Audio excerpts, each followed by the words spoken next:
దేవునికి మహిమ. ప్రభువైన యేసుక్రీస్తు నామంలో మచిలీపట్నం, కృష్ణా జిల్లా, ఆంధ్రప్రదేశ్, తెలంగాణ, భారతదేశంలో ఉన్నటువంటి 50 మంది భారతీయులకు, క్రైస్తవులకు, ముస్లింలకు, హైందవులకు, సిక్కులకు, జైనులకు, బుద్ధిస్టులకు, గాంధీవాదులకు, మానవతావాదులకు, అంబేద్కరిస్టులకు, చివరికి నాస్తికులతో సహా మీ అందరికీ కూడా నా హృదయపూర్వకంగా నమస్కారాలు, శుభములు, దేవుని యొక్క ఆశీస్సులు. మిత్రులారా, కులాలకు, మతాలకు, పార్టీలకు అతీతంగా ఈ యొక్క వీడియో మాట్లాడతాను. ఇది వాట్సాప్లో, ఫేస్బుక్లో షేర్ చేస్తాను. వినండి, గ్రహించండి. మన భారతదేశాన్ని, భారతదేశ ప్రగతిని, సార్వభౌమాధికారాన్ని, సమైక్య స్ఫూర్తిని, క్రైస్తవులు, హైందవులు, ముస్లింలు అందరూ కూడా కలిసి అన్నదమ్ముల్లాగా చట్టబద్ధంగా, రాజ్యాంగబద్ధంగా, బైబిల్ వాక్య ప్రకారంగా, ఖురాన్ ప్రకారంగా, భగవద్గీత ప్రకారంగా ఎవరెవరి మత విశ్వాసాలను బట్టి వాళ్ళ పరిధిలో జీవిస్తూ ఉంటే ఈరోజు భారతదేశానికి ఇటువంటి పరిస్థితి వచ్చేది కాదు.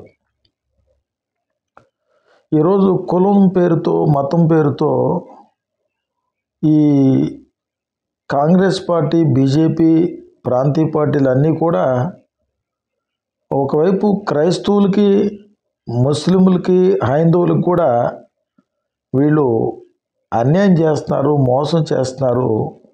ప్రజలకు అందాల్సినటువంటి రాజ్యాంగ ఫలాలు ప్రజలకు అందకుండా కేవలం ఈ రాజకీయ నాయకులు, పార్టీలు, కుల సంఘ నాయకులు, మత సంఘ నాయకులు, అవినీతి ఉద్యోగస్తులు మాత్రమే వీళ్ళు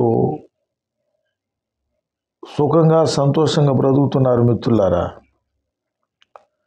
ఈరోజు అందరికంటే కూడా ఎక్కువగా అన్యాయం జరిగేది హైందవులకే అన్యాయం జరుగుతూ ఉంది. ఆ విషయం క్రైస్తవులకు తెలుసు, ముస్లింలకు తెలుసు, హిందువులకి, సిక్కులకి, జైనులకి, అన్ని మతాల వారికి కూడా తెలుసు. ఒక ముక్కలో చెప్పాలంటే హైందవము అనేది మతం కాదు, సనాతన ధర్మం. ఈ దేశ సంస్కృతి, సాంప్రదాయాలు, ఈ దేశ నిర్మాణం అంతా కూడా సింధు నాగరికత, సింధు నది తీరాన, ఇప్పుడు పాకిస్తాను, కాశ్మీరు ప్రాంతంలో ఈ దేశ నిర్మాణం జరిగింది. ఈ దేశంలో ఉన్న వాళ్ళందరూ కూడా సింధు నాగరికత కలిగి ఈ దేశాన్ని నిర్మించుకున్నారు. 558 ఆస్థానాలకు వెళ్ళినటువంటి అఖండ భారతదేశంలో కులాలు లేవు, మతాలు లేవు. అందరూ కూడా సింధు నాగరికతతో ద్రావిడులుగా, మౌర్యులుగా ఈ భారతదేశాన్ని పరిపాలించారు. ఈ భారతదేశాన్ని పరిపాలించిన వాళ్ళలో అందరూ కూడా హైందువులే. ఎస్తేరు గ్రంథంలో కూడా హిందూ దేశం అని ఉంది. హిందూ అనేటువంటిది అది మతం కాదు. ఎంతోమంది స్వామీజీలు, బాబాలు, ఎంతోమంది మత నాయకులు, మేధావులు, చరిత్రకారులు చెప్పింది ఏంటంటే హిందూ అనేది ఒక దేవుడి పేరు కాదు, అది ఒక మతం కాదు, అది సనాతన ధర్మం, జీవన విధానం. భారతదేశంలో ఈ యొక్క భారతీయులు జీవన విధానం ఏంటంటే అనేకమైనటువంటి మా సంస్కృతులు, సాంప్రదాయాలే కానీ కులాలు కాదు, మతాలు కూడా కాదు, అందరూ కూడా హిందువులే. ఈరోజు ఈ వృత్తులను బట్టి కులాలు ఏర్పరిచింది బ్రాహ్మణులు అంటారు, మనువు అంటారు. ఆ బ్రాహ్మణులు, మనువు అనేవాళ్ళు ఎక్కడి నుంచి వచ్చారంటే ఇరాన్ నుంచి, పర్షియా నుంచి వచ్చారు వాళ్ళు. నెహ్రూ కుటుంబం కానివ్వండి, ఈ రాజకీయాల్లో ఉన్న వాళ్ళందరూ కూడా చెప్పాలంటే మాలమాదిగులు, లేకపోతే బీసీలు, ఓసీలు, బ్రాహ్మణ, వైశ్య, క్షత్రియ అందరూ కూడా, వీళ్ళందరూ కూడా శాస్త్రులే, పరిచయులే. మీరు అనుకోవచ్చు కేవలం ఒక బ్రాహ్మణులు మాత్రమే కులాన్ని కనిపెట్టారనుకున్నారు. కానే కాదు, బ్రాహ్మణులే కాదు, కులాన్ని కనిపెట్టింది మాలలు కూడా కులాన్ని కనిపెట్టారు, మాదిగలు కూడా కులాన్ని కనిపెట్టారు. ఈ విధంగా చెప్పాలంటే ప్రతి కులంలో, ప్రతి మతంలో కులోన్మాదులు ఉన్నారు, మతోన్మాదులు ఉన్నారు. ప్రతి మతంలో ఇప్పుడు క్రైస్తవుల్లో మనువాదులు ఉన్నారు, ముస్లింలో మనువాదులు ఉన్నారు, హైందువులు మనువాదులు ఉన్నారు, అంబేద్కరిస్టులు మనువాదులు ఉన్నారు. కులం పేరు మీద, మతం పేరు మీద బ్రతికేస్తున్నటువంటి వాళ్ళు ఎక్కువ శాతం రాజకీయ నాయకులు, ఉద్యోగస్తులే. అందులో ప్రధానంగా చెప్పాలంటే ఎస్సీ సామాజిక వర్గం చెందిన వారే కులం మాకు కావాల్సిందని చెప్పి వాళ్ళు కుల నిర్మూలన జరగాలి అని అంటారు, కులం కావాలని కులం పట్టుకుని వేలాడుతున్నారు. ఇది చాలా దౌర్భాగ్యం. ఈరోజు భారతదేశంలో ఆ అగ్రవర్ణాల్లో ఉన్న పేదల దగ్గర నుంచి చాలామంది పేదవారు ఉన్నారు. కూటికి లేకపోయినా కులానికి తక్కువ కాదు అనేవాళ్ళు ఉన్నారు. అసలు నేను చెప్పదలుచుకుంది ఏంటంటే మిత్రులారా, ఈరోజు అంబేద్కరిస్టులు అంబేద్కర్ విగ్రహాలు, పాలాభిషేకాలు, గుళ్ళు కట్టుకోవటాలు, 120 అడుగుల విగ్రహాలు, జయంతులు, వర్ధంతులు, వీళ్ళు. ఇక మనకి స్వాతంత్రం వచ్చిన దగ్గర నుంచి కూడా చూసుకుంటే క్రైస్తవులు, ముస్లింలు, హైందవులు వీళ్ళు అందరూ కూడా అన్నదమ్ముల్లా కలిసి ఉంటున్నప్పటికీ హైందవ మతంలో వర్ణాశ్రమం ఉంది, కులాలు ఉండే. ఆ కులాలు కూడా ఏంటంటే వృత్తులను బట్టి వచ్చినాయి. ఎంతోమంది స్వామీజీలు అంటారు, పరిపూర్ణానంద స్వామి గారు కానీ, చిన్నజీయర్ స్వామి గారు కానీ, చాలామంది ఏమంటారంటే బ్రహ్మజ్ఞానం గల వాళ్ళందరూ కూడా బ్రాహ్మణులే అంటారు. మరి గుడి ప్రవేశం అనేది కేవలం బ్రహ్మజ్ఞానం గల వాళ్ళు మాత్రమే వెళ్ళాలి తప్ప బ్రహ్మపుత్రులే, కేవలం ఏంటంటే బ్రాహ్మణులు మాత్రమే గుడి ప్రవేశం ఉంది. క్షత్రియులు కూడా వెళ్ళకూడదు, శూద్రులు వెళ్ళకూడదు. ఆ శూద్రుల్లోనే అంటరాని వారు, అస్పృశ్యులు అనబడేవాళ్ళు కూడా వెళ్ళకూడదు. ఎందుకంటే మనిషి మొక్కు నుంచి బ్రహ్మపుత్రులు పుట్టారు, వాళ్ళు గర్భాలయంలో గర్భగుడిలో వెళ్ళడానికి వాళ్ళు అర్హులు. భుజాల నుంచి క్షత్రియులు, వాళ్ళు పరిపాలన చేయాలి. ఉదరు నుంచి వైశ్యులు పుట్టి వాళ్ళు వ్యాపారాలు చేయాలి. కాళ్ళ నుంచి శూద్రులు పుట్టారు, వీళ్ళు అందరూ కూడా ఈ పైన ఉన్నటువంటి వాళ్ళందరూ కూడా వీళ్ళు సేవలు చేసుకుంటూ ఉండాలి. సేవలు చేసుకుంటూనే కాకుండా ఈ పరిపాలన విధానం అన్నమాట. అప్పుడు అందరూ పూజారులు అయితే, అందరూ రాజులైతే, అందరూ పరిపాలిస్తే, అందరూ వ్యాపారాలు చేస్తే మరి వ్యవసాయం ఎవరు చేస్తారు? మరి కుండలు ఎవరు చేస్తారు? ఉత్పత్తి రంగంలో పశువులు ఎవరు కాస్తారు? ఈ విధంగా ఆనాడు మనువు ఒక ధర్మశాస్త్రం రాశారు. ఇప్పుడు బైబిల్లో ఆదికాండం, నిర్గమకాండం, సంఖ్యాకాండం, ద్వితీయోపదేశకాండం, ఇట్లా 5 కాండాలు, పంచకాండాలు ఉన్నాయి. అక్కడ కూడా ధర్మశాస్త్రం అన్నమాట, ఎవరు ఏం పని చేయాలి అనేది ఉంది. అక్కడ బైబిల్లో కూడా ఉంది. బుద్ధిజంలో కూడా ఉంది. అంటే పరిపాలన విధానం అనమాట, ఎవరేమేమి పని చేయాలనేది వాళ్ళు నిర్ణయించుకుంటారు. అదే సందర్భంలో బైబిల్లో ఆదికాండం నుంచి ఇప్పుడు గ్రంథం వరకు చూసుకుంటే ఆదాము అవ్వ నుంచి వచ్చిన వాళ్ళే మా సర్వమానవాళ్ళే. ఈ దేవుడైన యెహోవా నేల మట్టితో నరుని చేసి నరుని నాసికారంధ్రంలో జీవ ఊదగా నరుడు జీవాత్మయను. మీరు ఈ యొక్క ఈ పిల్లల్ని కని ఈ దేశాన్ని నుంచి అభివృద్ధి చెంది ఫలించండి అని చెప్పాడు దేవుడు. కాబట్టి అంటే భూమిని ఉచితంగా ఇచ్చాడు. భూమి, ఆకాశం, నీరు, గాలి, సముద్రం, చేపలు, కాయగూరలు, ఆకుకూరలు మొత్తం కూడా ఫ్రీయే. కాలక్రమేణా ఈ యొక్క జనాభా పెరిగే కొద్దిగా భాషలు, పొలం, భూములు అమ్ముకుంటారు, కొనుక్కుంటారు. ఇది గతంలో మారకాలు ఉండేవి. ఇప్పుడు అట్లా రాను రాను జనాలు పెరిగే కొద్దిగా ఈరోజు భారతదేశంలో ఇంత టెక్నాలజీ పెరిగి దేశాలు, మరి రాజ్యాంగాలు, పరిపాలన ఈ విధంగా అభివృద్ధి చెంది ప్రారంభం నుంచి చూసుకుంటే బైబిలు, సామ్యవేదం, ఖురాన్లో చూసుకుంటే దేవుడు ఒక్కడే. మనుషులకు జాతి కూడా ఒకే ఒక జాతి. తల్లి ఆదాము అవి నుంచి వచ్చినలే తప్ప బ్రహ్మ మొక్క నుంచి చేతుల నుంచి వచ్చాడు. దాన్ని అవన్నీ కూడా అది నిజమని కూడా హైందవ సోదరులు ఏమనరు, ఆ యొక్క పూజారులు కూడా ఏమనరు. అంటే సాదృశ్యంగా చెబుతారు. తల నుంచి పుట్టాడు అని సైన్స్ ఒప్పుకోదు, వాళ్ళు ఒప్పుకోరు. భుజాల నుంచి పుట్టినదే ఒప్పుకోరు. కాబట్టి హైందవ ధర్మంలో, హైందవ పురాణాలు అలా ఉంది. దానికి ఇష్టమైన వాళ్ళు ఆ హైందవ మతంలో, ఆ హైందవ విశ్వాసాల్లో ఆ యొక్క ముక్కోటి దేవుళ్ళు, ముక్కోటి దేవతలు ఆరాధించుకుంటూ వాళ్ళ ఇష్టం వచ్చిన ఉంటారు. ఇష్టం లేని వాళ్ళు ఏం చేస్తారు,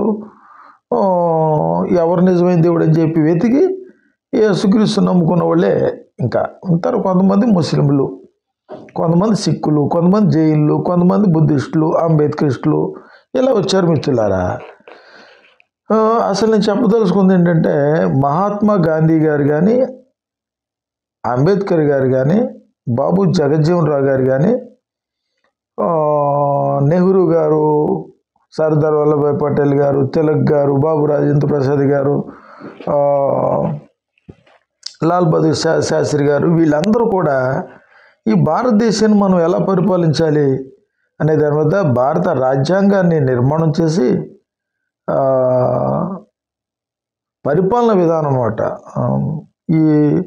ఇన్ని కులాలు, ఇన్ని మతాలు, ఇన్ని సంస్కృతులు, సాంప్రదాయాలు, ఎవరెవరికి ఏ విధంగా రాజ్యాంగ పాలనలు అందాలి, ఎవరెవరు ఏ విధంగా ఎలా పరిపాలించుకుంటే మనం బాగుంటాం అనే దాని మీద భారత రాజ్యాంగ నిర్మాణం చేసి భారత పార్లమెంటు, అసెంబ్లీలు, వివిధ శాఖలు ఏర్పాటు చేశారు. మరి 79 సంవత్సరాలుగా కూడా చూసుకుంటే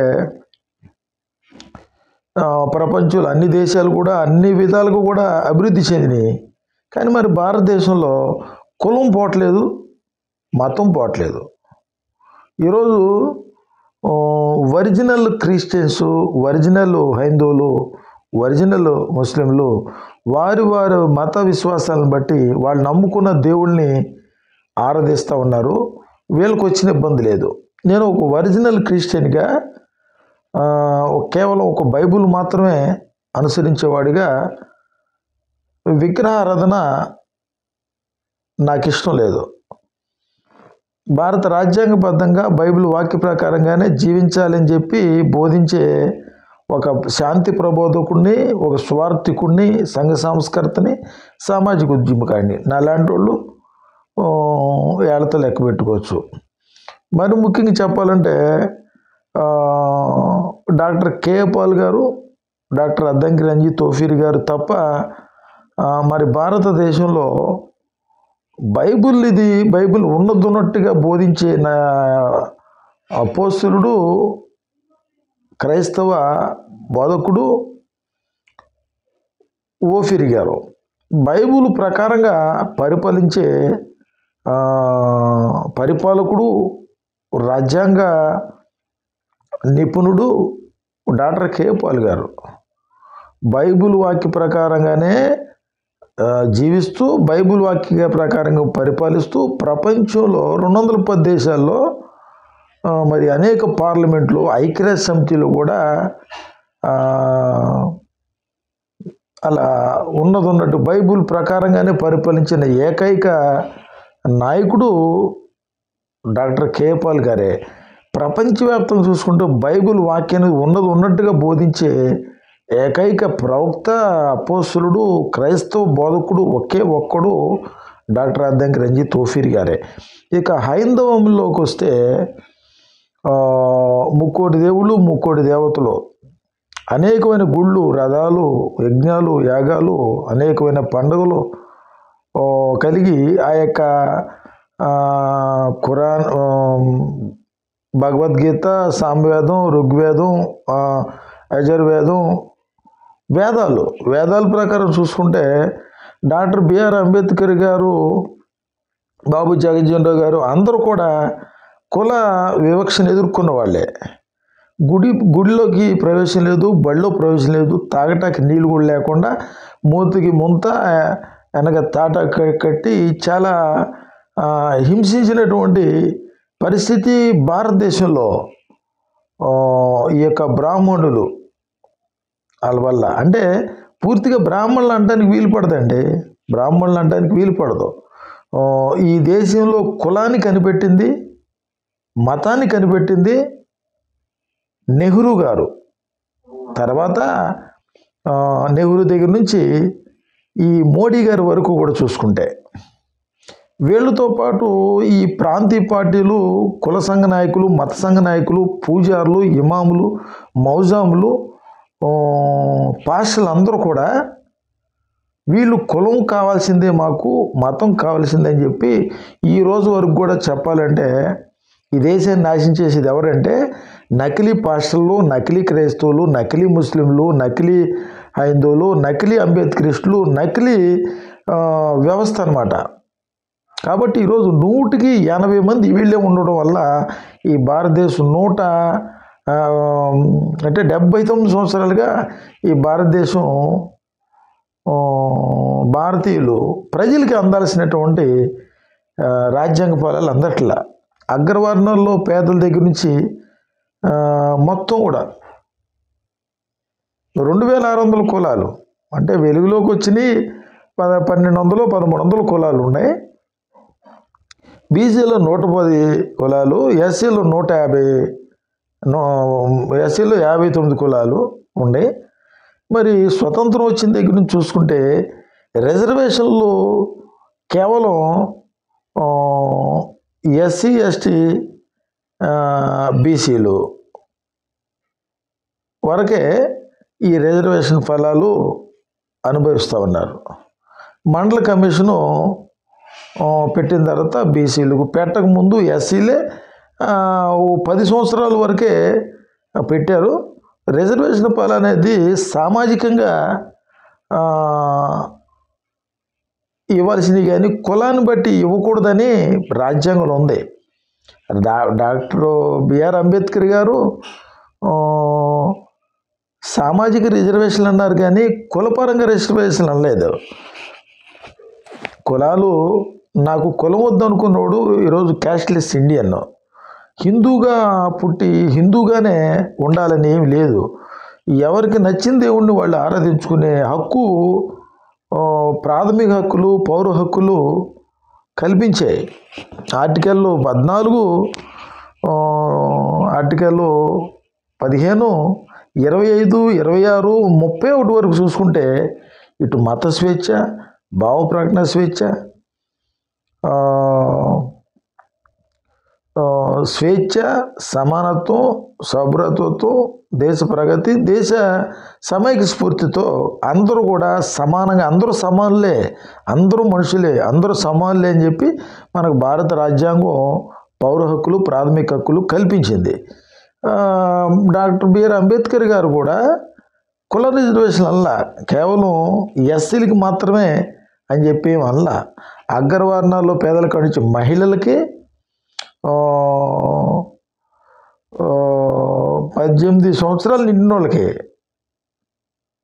లెక్క అయితే 18 సంవత్సరాలు కాదు, 21 సంవత్సరం నిండిన వాళ్ళకే జ్ఞానోదయం కలుగుతుంది. 18 సంవత్సరాలకి ఓటు హక్కు గురించి అంతగా అవగాహన ఉండదు. అది రాజీవ్ గాంధీ గారు 18 సంవత్సరాలకు తీసుకొచ్చారు.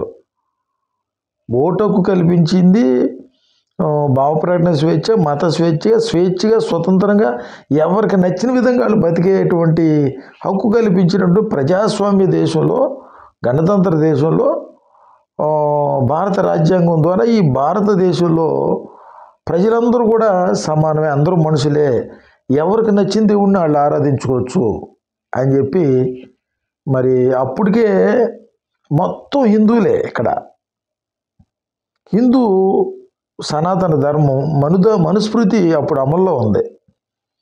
అప్పుడు ఆ పరిపాలనలో ఇప్పుడు భారత రాజ్యాంగం ఎన్ని శాఖలో రోడ్డు భవనాల శాఖ, మత్స్య శాఖ, రెవెన్యూ శాఖ, వైద్య ఆరోగ్య శాఖ, ఈ శాఖలు ఉన్నట్టుగానే ఆ రోజుల్లో మనందరం కూడా పరిపాలించుకోవాలి. వ్యవసాయం చేసేవాళ్ళు వ్యవసాయం చేయాలి, ఉత్పత్తి రంగంలో కొండలు చేసేవాళ్ళు కొండలు, క్రాప్ వేసేవాళ్ళు క్రాపు, ఈ విధంగా పరిపాలన అట్లా విభజించారు. ఎవరి పని వాళ్ళు చేసుకోవాలని చెప్పి. ఇప్పుడు బైబిల్లో, ఖురాన్లో, వేదాల్లో ఉన్నది ఏంటంటే ఆదికాండం నుంచి ప్రకటన గ్రంథం వరకు చూసుకుంటే మరి వ్యవసాయం చేసేవాళ్ళు ఇప్పుడు ఆదికాండంలో ఉన్నాయి. పనిముట్లు తయారు చేసేవాళ్ళు, వ్యవసాయం చేసేవాళ్ళు, గొర్రెల కాపర్లు అక్కడి నుంచే ఉండే. మోషే ధర్మశాస్త్రంలో ఉంది ఎవరెవరు ఏమి పని చేయాలి. కులం లేదు, కానీ ఆ వృత్తులను బట్టి కులాలు వచ్చినాయి. బ్రాహ్మణులు కూడా అండాకి వీలుపడదు. ఇప్పుడు డాక్టర్ బిఆర్ అంబేద్కర్ గారిని బళ్ళోకి రానివ్వలేదు, గుళ్ళోకి రానివ్వలేదు, చదువుకుంటాక కూడా హక్కు కల్పించాల. అలాంటప్పుడు వాళ్ళు ఆ యొక్క బానిసత్వంలో నుంచి ఎలా బయటపడాలని చెప్పని దేవుడికి మొరపెట్టుకుని ఆ రోజుల్లోనే ప్రపంచం అంతట్లో కూడా ఈ యొక్క కులాలనేవి, ఈ మతాలనేవి ప్రపంచంలో ఎక్కడ లేవు. భారతదేశంలో ఉండే ఇన్ని కులాలు, ఇన్ని మతాలు. అటువంటి పరిస్థితుల్లో డాక్టర్ బిఆర్ అంబేద్కర్ గారు, బాబు జగజ్జీవన్ గారు ఈ మనువాదుల వల్ల, ఎవరో కాదండి, ఈ నెహ్రూ వల్ల, ఇందిరాగాంధీ వల్ల వీళ్ళు మరి భారత రాజ్యాంగం అటువంటి హక్కులు కల్పించినప్పుడు ఆ రోజు కంట్రోల్ చేయలేపారా? ఏమరా బాబు, తల మొఖం నుంచి బ్రహ్మపుత్రులు పుడతాం ఏంటి, భుజాల నుంచి శత్రులు రావడం ఏంటి, ఉదయం నుంచి వయసులు రావడం ఏంటి అని చెప్పి ఆ రోజు ఖండించి కుల నిర్మూలన చేయలేపారా? ఏం మతాలు ఎవరికి నచ్చింది ఉన్నారు ఆరాధించుకోవచ్చు అని చెప్పి చెప్పలేపారా? కాబట్టి బ్రాహ్మణులు కాదు, ఈ కులాన్ని కనిపెట్టింది ఈ నెహ్రూ కుటుంబమే. ఇందిరాగాంధీ, నెహ్రూ వాళ్ళే. మళ్ళీ ఏంటంటే ఎమర్జెన్సీ పెట్టి 20 సూత్రాలు పథకం, గరీబీ హటావు అని భూములు జమీందారులు తీసుకుంటే ఈ గోళంతా ఎందుకు? జమీందారులదే తీసుకుంటే మీరే జమీందారులు, భూములు మీ దగ్గర ఉండే. అసలు బ్రాహ్మణుల్ని కానీ, ఈ వైశ్యుల్ని కానీ, క్షత్రుల్ని ఎవరిని అంటాకి వీలేదు. భారత రాజ్యాంగాన్ని అమల్లోకి రాకుండా అడ్డుకుంది నెహ్రూ కాడి నుంచి మోడీ వరకు. కాబట్టి కాంగ్రెస్ పార్టీ, బీజేపీ, ఈ ప్రాంతీయ పార్టీలన్నీ కూడా వీళ్ళకి కులం లేకుండా, మతం లేకుండా వీళ్ళకి మనుగడ లేదు. కాబట్టి హిందువుల్ని పేరు ఉపయోగించుకొని బీజేపీ అధికారంలోకి వస్తున్నారు. మైనార్టీలను ఉపయోగించుకొని ఈ కాంగ్రెస్ పార్టీ అధికారంలోకి వస్తున్నారు. వీళ్ళు జనాభా లెక్కలు, కులాలు, కులగణన, మతగణన అని వీళ్ళు. ఈ బీజేపీ ఏంటంటే కులం లేదు, మతం లేదు, అందరూ హిందువులే, ఒకే దేశం, ఒకే మతం, ఒకే కులం, మా హిందువులు మీరు వేరుపరచడానికి వీల్లేదు అని వీళ్ళు.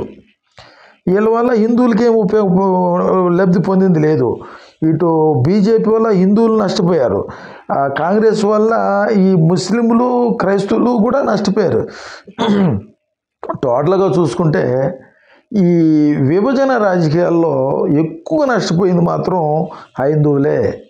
యేసుక్రీస్తుని నమ్ముకున్నావు, లేకపోతే అల్లా నమ్ముకున్నావు, నువ్వు ఈ హైందవ ధర్మం నుంచి నువ్వు బయటికి వెళ్ళిపోయావు. కాబట్టి ఎక్కువ మెజారిటీ హైందువులు, మరి క్రైస్తవులు ముస్లింలు మైనార్టీలు కాబట్టి వీళ్ళకి రిజర్వేషన్లు కల్పించాలి అని చెప్పి భారత రాజ్యాంగం మైనార్టీలకి, జనాభా ఎక్కువ ఉన్న వాళ్ళు దేశాన్ని పరిపాలిస్తున్నారు, వాళ్ళ దగ్గర వనరులు ఉండే పర్వాలేదు, వీళ్ళు తక్కువ జనాభా, వీళ్ళకి మనం చదువులకి ఉద్యోగాల్లో రిజర్వేషన్లు కల్పించాలని చెప్పి ఆ భారత రాజ్యాంగంలో ఉండబట్టి ఈ విధంగా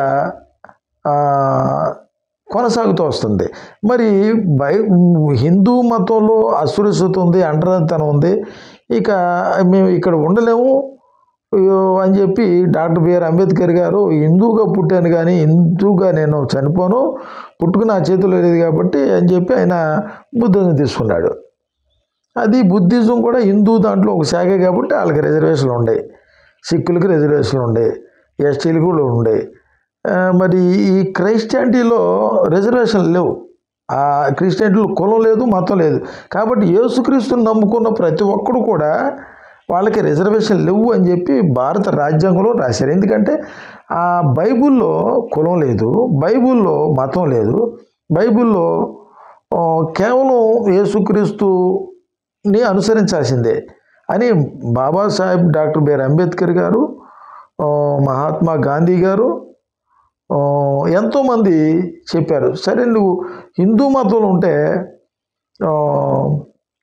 రిజర్వేషన్లు ఉంటాయి, లేదంటే నీకు రిజర్వేషన్లు ఉండవు. హిందూ మతాన్ని ఎప్పుడైతే వదిలిపెట్టేస్తావో, చేసి నమ్ముకుంటావో నువ్వు ఓసీ అయిపోతావు, బీసీ అయిపోతావు. నీకు షెడ్యూల్ క్యాస్ట్, నువ్వు ఆర్థికంగా వెనకబడ్డావు కాబట్టి నువ్వు హిందూ మతంలో ఉంటే మాత్రమే నీకు షెడ్యూల్ క్యాస్ట్ రిజర్వేషన్లు ఉంటాయి అని చెప్పి భారత రాజ్యాంగంలోనే పొందుపరిచారు.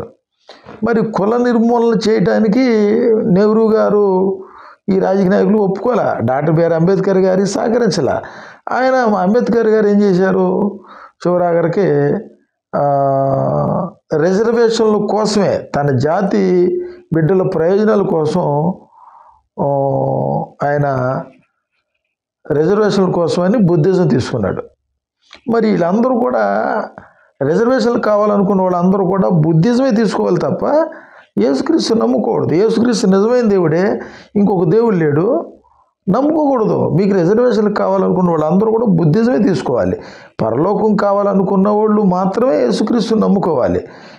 మాకు పరలోకం కావాలి, రిజర్వేషన్లు కావాలంటే అటు బైబిల్ ఒప్పుకోదు, రాజ్యాంగం ఒప్పుకోదు, మనుస్మృతి కూడా ఒప్పుకోదు. నువ్వు హిందువుగా పుట్టావు, మరి హిందూ మతంలో అసురక్షత అంటరానితనం ఉంది, ఆ దేవుళ్ళు నీకు నచ్చలేదు, గుడిలోకి రాని దేవుడిని నేనెందుకు ఆరాధించాలని గుడికి వెళ్ళకుండా మరి నువ్వు నిజమైన దేవుడు యేసుక్రీస్తు నమ్ముకొని ఇక్కడికి వచ్చి కూడా నేను హిందువుని అంటున్నావు అంటే ఒకవైపు దేవుణ్ణి మోసం చేస్తున్నావు, హిందువులు మోసం చేస్తున్నావు, రాజ్యాంగాన్ని మోసం చేస్తున్నావు, మొత్తానికి మోసకరంగా బ్రతుకుతున్నావు. నువ్వు యేసుక్రీస్తు నమ్ముకున్న తర్వాత పూర్తిగా బైబిల్ వాక్య ప్రకారం జీవించాల్సిందే. ఈరోజు ఎస్సీలో 59 కులాల్లో సబ్ క్యాస్ట్లు ఉన్నాయి. సామాజిక న్యాయం, సామాజిక రిజర్వేషన్ల ప్రకారం చూసుకుంటే మాలలు ఎక్కువగా రిజర్వేషన్ ఫలాలు అనుభవిస్తున్నారు. 59 కులాలు అందరికీ రిజర్వేషన్ ఫలాలు అందట్లేదు. బేడ బోడ జంగాలకి అందట్లేదు, మాల దాసలకి, మాల మాస్టర్లకి అందట్లేదు. కాబట్టి చదువుకున్న వాళ్ళకే కాదు అందరికీ సమానంగా రిజర్వేషన్ ఫలాలు అందాలి అని చెప్పి అందరిని కూడా ఏబిసిడి వర్గీకరణ చేయాలని చెప్పి న్యాయమైనటువంటి కోరిక ఆ రోజుల్లో మరి మేధావులు పెట్టింది. అది దాంట్లో న్యాయం ఉంది. ఈ రాజకీయ నాయకులే ఏబిసిడి వర్గీకరణ చేయాలని చెప్పి మందకృష్ణ గారిని పెట్టారు, అందులో న్యాయం ఉంది. వద్దు అని చెప్పి మళ్ళీ ఇదే నాయకులు అక్కడ కేంద్రం నుంచి రాష్ట్రంలో ఉన్నటువంటి నాయకులు అందరూ కూడా ఏంటంటే ఏబిసిడి వర్గీకరణ జరగటానికి వీల్లేదు, క్రిమిలేయర్ విధానం పాటించం, మేము ఎక్కువ చదువుకున్నాం, జనాభా మాకు ఎక్కువ ఉన్నారు కాబట్టి మాకు రిజర్వేషన్ ఫలాలు ఉండాలి, వర్గీకరించడానికి వీల్లేదని చెప్పి అడ్డుకునేట్టుగా మళ్ళీ ఇదే నాయకులు మాల మహానాడు సంఘాలు పెట్టించారు, మాది దండోర సంఘాలు పెట్టించారంటే అది న్యాయం ఉంది.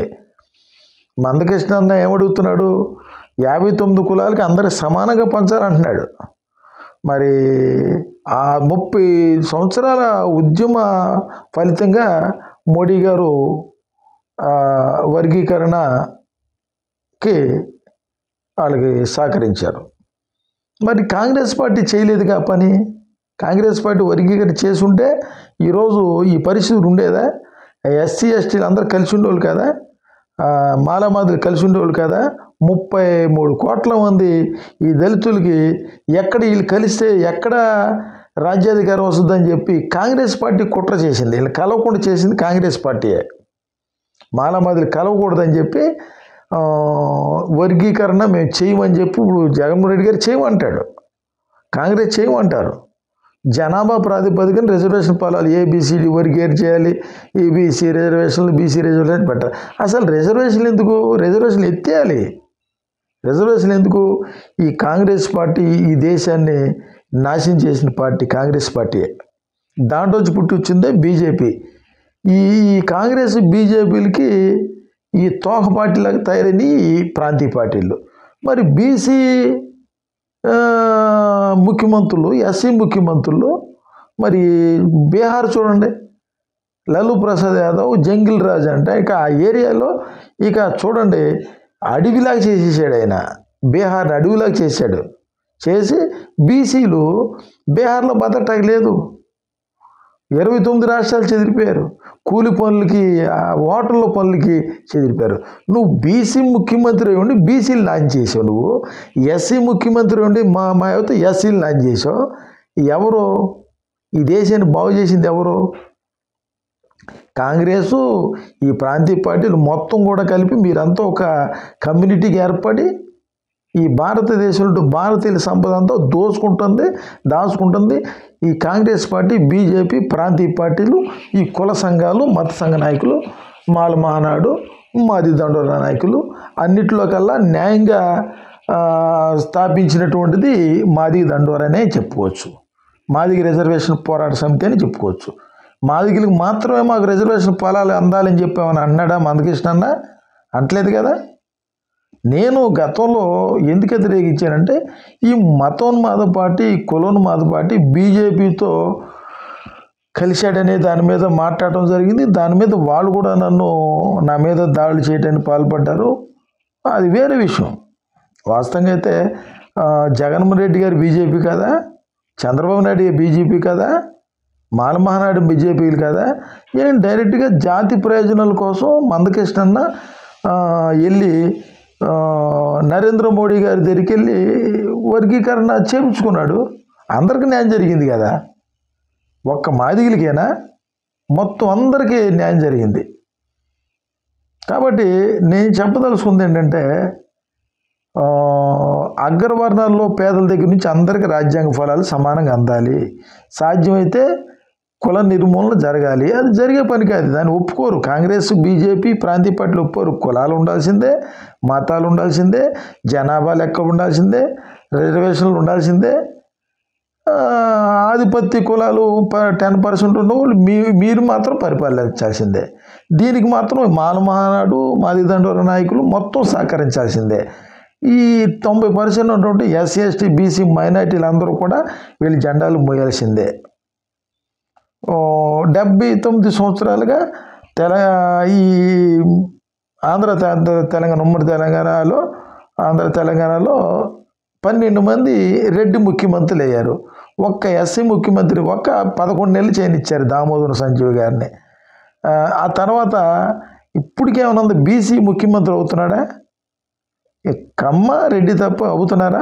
ఇప్పుడు కాపు సోదరులు వచ్చారు. గతంలో వాళ్ళు వ్యతిరేకించారు, ఇప్పుడు వచ్చారు. దాంట్లో కాపు సోదరులు ఎక్కువ శాతం బీసీలు ఉన్నారు కాబట్టి వాళ్ళు రాజ్యాధికారం వాళ్ళ కోసం వచ్చారు. పోనీ వాళ్ళు ఏమైనా కలిసి ఉన్నారా? ఉండట్లా. జనాదరణ కలిగినటువంటి గొప్ప నాయకుడు, actor, power star Pawan Kalyan గారు మంచి జనాదరణ కలిగినటువంటి నాయకుడు. మరి కాపులు అంతకంటే గొప్ప నాయకుడు ఎవరు లేడు. మరి ముద్రగడ పద్మనాభం గారు ఆయన బీసీల్లో జాయిన్ చేయాలని అంటే మరి ఆయనకి సహకరించలా. ఇప్పుడు పవన్ కళ్యాణ్ గారికి సహకరించట్లేదు. మరి వంగవీటి మోహన్ రంగ గారు కుమారుడు రాధా గారు తెలుగుదేశం పార్టీలో జాయిన్ అయ్యాడు. నరేంద్ర గారు మరి వంగవీటి రాధా గారి కుమార్తె మరి రాజకీయాల్లోకి వస్తామని చెప్పారు అన్నారు. వస్తే జనసేనలోకే రావాలి. ఇప్పుడు ఏంటంటే చూడండి, ఈ కమ్మ, రెడ్డి, ఈ ఆధిపత్య కులాలు అందరూ కూడా ఏంటంటే వీళ్ళు కలవకూడదు, ఎస్సీ ఎస్టీ బీసీలు అందరూ కూడా కలవకూడదు, వీళ్ళు విభజించాల్సిందే అని చెప్పి ఇప్పుడు ఏంటంటే కాపుల్లో కాపులు కలిసి ఉంటలా, మాళ్ళు కలిసి ఉండట్లా, మాదిగలు కలిసి ఉంటలా, బీసీలు కలిసి ఉంటలా. బీసీ నాయకుడు ఆర్ కృష్ణయ్య గారు బీజేపీలో జాయిన్ అయ్యాడు. దాంట్లో కొన్ని గ్రూపులు ఉన్నాయి, బీసీల్లో గ్రూపులు, ఎస్సీల్లో గ్రూపులు కలిసి ఉన్నట్లా. కలిసి ఉంటే ఇలా ఆటలు సాగు. కాంగ్రెస్, బీజేపీ, ప్రాంతీయ పార్టీలు ఆటలు సాగు. ఏమో మీ మిత్రులారు గమనించండి, కాంగ్రెస్ కానీ బీజేపీ కానీ ఈ తెలుగుదేశం, వైసీపీ, జనసేన ఇవన్నీ కూడా ఈరోజు బీజేపీతోనే ఉన్నాయి. కానీ కాంగ్రెస్, బీజేపీ ఈ రెండు పార్టీలకు కూడా చూస్తే కులం వీళ్ళకు ఉండాల్సిందే, మతం ఉండాల్సిందే, రిజర్వేషన్ ఉండాల్సిందే. ఎట్టి పరిస్థితుల్లో కుల నిర్మూలన జరగనివ్వరు. ఈ జనాభా లెక్కల్లో కులగణన, మతగణన చేయాల్సిందే.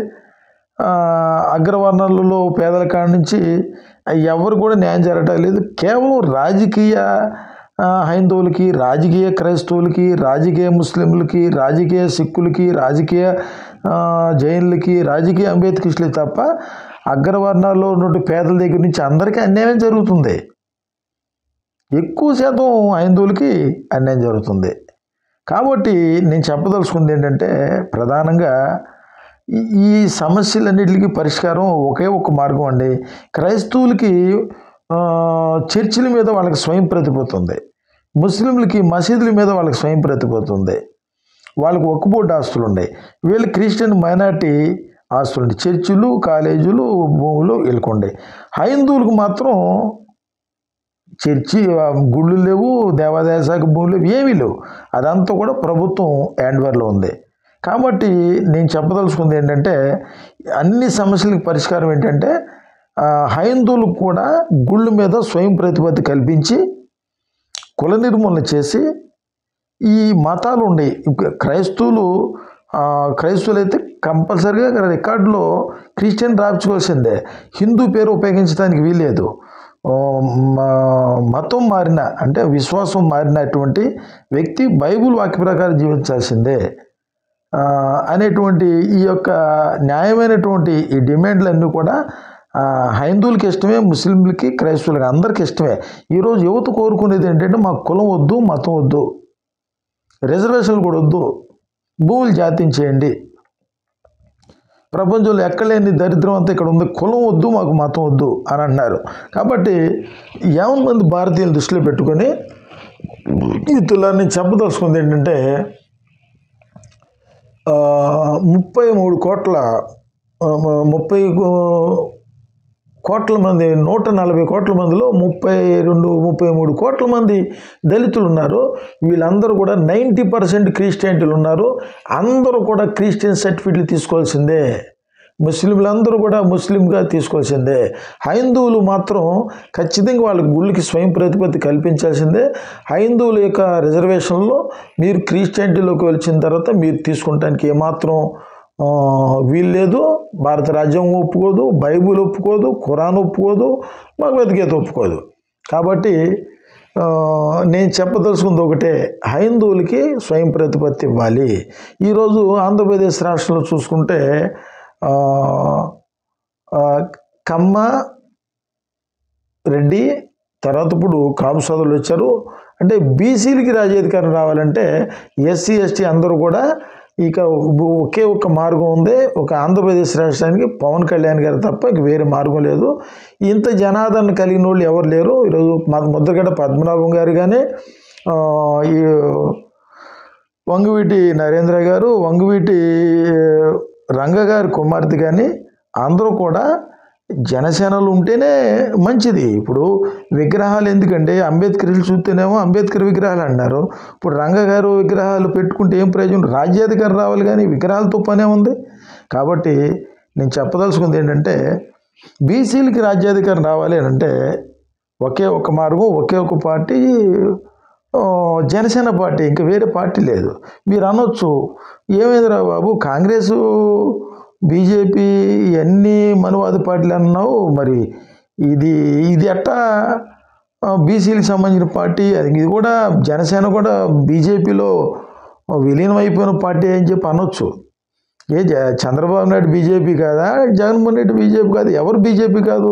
ఈరోజు ఈవీఎంల ప్రభుత్వాలు కదా. అందరూ కూడా ఈ కులాన్ని మతాన్ని బట్టి అవినీతి అధికారులు అందరూ కూడా మోడీ గారికి భయపడిపోతున్నారు. అంతేగా మరి వీళ్ళందరూ దాచుకున్నారు. ఇప్పుడు ఏం చేస్తున్నాడు మోడీ గారు? మొత్తం సంపద అంతా తీసుకొని అదానికి అంబానీకి పెట్టాడు. ఏమో రేపు పొద్దున అదంతా తీసి ఆయన వాగ్దానం చేసినట్టు ఆయన రేపు డిక్టేటర్ అయిపోయిన తర్వాత ప్రతి ఒక్కరికి జన్ధన్ పథకం మీద జీరో అకౌంట్ల మీద 15 లక్షల రూపాయలు వేయచ్చు. 3 45 లక్షల రూపాయలు వేయచ్చు. వారంగా చెప్పాలంటే అవినీతిపై పోరాటం చేస్తున్నాడు కదా. ఎలక్ట్రల్ బాండ్స్ కానివ్వండి, ఏదైనా కానీ కాంగ్రెస్ ఏమైనా తక్కువ చేసిందా? భూములు ఏమైనా జాతీయం చేశారా? కుల నిర్మూలన చేశారా? ఈ క్రిస్టియన్, ముస్లిం, హిందూ మైనారిటీ విభజించి పరిపాలిస్తూ వాళ్ళు ప్రధానమంత్రులుగా వాళ్ళు కుల రాజకీయాలు, వారసత్వ రాజకీయాలను కొనసాగించడం కోసం సామాజిక న్యాయం లేకుండా అంబేద్కర్ గారిని కనీసం పార్లమెంట్లో మాట్లాడనివ్వకుండా, అంబేద్కర్ గారిని బాబు జగజ్జీవన్ రావు గారిని మాట్లాడకుండా ఆయన పార్టీ నుంచి బయటకు వచ్చాడు. జగజ్జీవన్ రావు గారు కూడా కాంగ్రెస్ నిధులు పెట్టి వచ్చినాడే. కొన్నాళ్ళ తర్వాత వచ్చినాడే. మా డాక్టర్ బిఆర్ అంబేద్కర్ గారు అసలు న్యాయశాఖ మంత్రి పదవికే రాజీనామా చేసి వచ్చేసినాడే. కాంగ్రెస్ పార్టీ కదా దేశాన్ని నాశనం చేసింది. మరి డాక్టర్ కేపాల్ గారిని ఈరోజు భారతదేశం అమెరికాలాగా తయారైంది. ఆయనకు వచ్చే డబ్బులు ఆపింది కాంగ్రెస్ పార్టీ కదా. ఈవీఎంలు తీసుకొచ్చింది కాంగ్రెస్ పార్టీ కదా.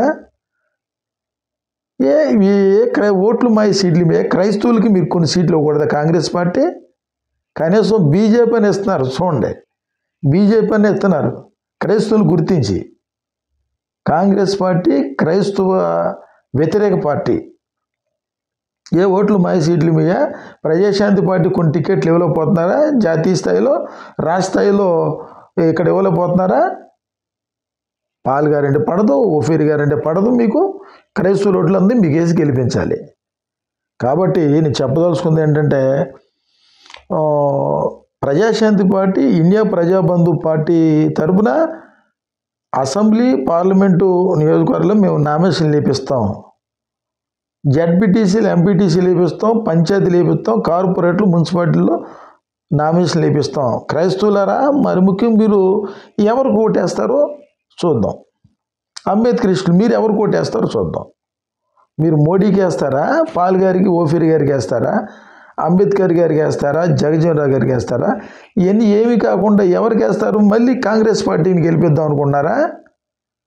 మళ్ళీ జగన్మోహన్ రెడ్డి గారిని, మళ్ళీ చంద్రబాబు నాయుడు గారిని, మళ్ళీ ఈ బీజేపీని అధికారాన్ని తీసుకొచ్చిన ఎంఐఎం పార్టీలు, బహుజన సమాజ్ పార్టీని తీసుకొద్దాం అనుకున్నారా? అంటే మీరు అంబేద్కరిస్టులు, కుల సంఘ నాయకులు, బీసీ సంఘ నాయకులు మీకు అందరూ కూడా కావాల్సింది ఏంటంటే మీరు ఎమ్మెల్యే అయిపోవాలి, ఎంపీలు అయిపోవాలి, మంత్రులు అయిపోవాలి. కేవలం మీరు జాతి ప్రయోజనాల కోసం మాత్రం మీరు పనిచేయట్లేదు. ఈ భారతదేశంలో జాతి ప్రయోజనాల కోసం పోరాడి త్యాగం చేసి జాతి ప్రయోజనాల కోసం ఏ విధంగానే సరే ఎన్ని అవమానాలు పడినా సరే ఏబిసిడి వర్గీకరణని సాధించినటువంటి నాయకుడు మందకృష్ణ అన్న. నేను సంపూర్తిగా అభినందిస్తున్నా. మానలే రాజ్యాంగ పాలన 59 కులాలు అందరికి అందాల్సిన పని లేదా? కాబట్టి రిజర్వేషన్ల కాడికి వచ్చేప్పటికి బీసీలు కూడా అందరు కలిశారు. ఇప్పుడు మందకృష్ణ అన్నతో బీసీ నాయకులు కూడా కలిసిపోయారు. అగ్రవర్ణంలో ఓసీలు కలిసి అందరు కలిసిపోయారు. ఇది క్రిమిలేర్ విధానం. సామాజిక రిజర్వేషన్లో, కుల రిజర్వేషన్లు కాదు. కాబట్టి నేను చెప్పదలుచుకుంది ఏంటంటే అగ్రవర్ణంలో పేద నుంచి మనందరం భారతీయులమే, మనందరం హిందువులమే. ఎవడైతే నాకు ఈ విగ్రహారాధన వద్దు, ఈ దీంట్లో ఉన్న అసురక్షిత నాకు వద్దు అనుకున్నవాడు, దీంట్లో నిజం లేదు, ఇదంతా అబద్ధాలు, కాబట్టి నిజమైన దేవుడిని యేసుక్రీస్తు నమ్ముకున్నాం అనుకున్న ప్రతి ఒక్కడు కూడా గవర్నమెంట్ గెజిట్లో మీ పేరు క్రిస్టియన్ పేరుగా మార్చుకోవాలి. మీ మతం క్రిస్టియన్ మతం మార్చుకోవాల్సిందే. మార్చుకుంటే కుదరదు. రాబోయే రోజుల్లో మీరు చాలా ఇబ్బంది పడతారు. హైందువులు ఒప్పుకోరు, క్రైస్తవుల్లో మేము ఒప్పుకోం. బైబిల్ వాక్య ప్రకారంగా మీరు చర్చికి వాక్యాన్ని అనుసరించకపోతే మేము ఒప్పుకోం. ముస్లిం సోదరులు కూడా ఒప్పుకోరు. ప్రతి మతంలో ప్రతి కులంలో యథార్థవంతులు నీతిమంతులు ఉన్నారు. బైబిల్ వాక్య ప్రకారం జీవించేవాళ్ళు ఉన్నారు, ఖురాన్ ప్రకారం జీవించేవాళ్ళు ఉన్నారు, భగవద్గీత ప్రకారం జీవించేవాళ్ళు ఉన్నారు. ఈరోజు 190 మంది క్రైస్తవులు, దళితుల్లో క్రైస్తవులు ఉన్నారు. మీరందరూ కూడా క్రైస్తవులే. మీకు రిజర్వేషన్లు రావు. మతం మారితే కులం మారద్దా? ఇవన్నీ కూడా భారత రాజ్యాంగం ఒప్పుకోదు. నీకు యేసుక్రీస్తు నమ్ముకో. బైబిల్ కూడా ఏం చెబుతుంది? బైబిల్లో ఖురాన్ లేదు. అందుకున్నప్పుడు ఎందుకు చర్చికి వస్తున్నావు? ఇన్ని చర్చిలు ఎందుకు ఉండే? నువ్వెందుకు వస్తున్నా? కాబట్టి కేవలం చెప్పేది ఏంటంటే, దళితులందరూ కూడా చర్చికి వచ్చేప్పుడు ప్రతి ఒక్కడు కూడా మీ పేర్లు మార్చుకోవాల్సిందే.